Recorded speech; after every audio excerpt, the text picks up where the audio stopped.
İskeçe Doğa Tarihi Müzesi'nde keyifli bir gün.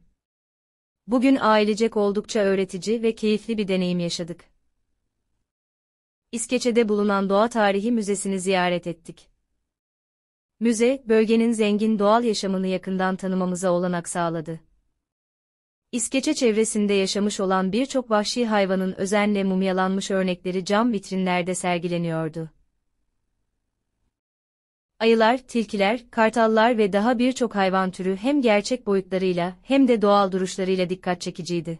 Her hayvanın yanında yer alan bilgilendirme panoları sayesinde hem onların yaşam alanları hem de beslenme şekilleri hakkında bilgi edinmek mümkün oldu. Bu sayede çocuklar hem eğlendi hem de doğa hakkında yeni bilgiler öğrendi. Müze, her gün sabah 8'den öğlen 2'ye kadar ziyarete açık.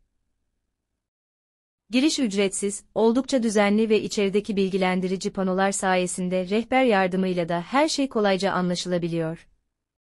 Ayrıca sınıfça yapılan okul gezileri için de çok uygun bir yer. Öğrenciler hem doğayı tanıma fırsatı buluyor, hem de müze kültürü kazanıyorlar. Doğaya ve hayvanlara ilgi duyan herkesin bu müzeyi mutlaka görmesi gerektiğini düşünüyoruz. Hem eğlenceli hem de öğretici bir gezi arıyorsanız, İskeçe Doğa Tarihi Müzesi kesinlikle güzel bir seçenek.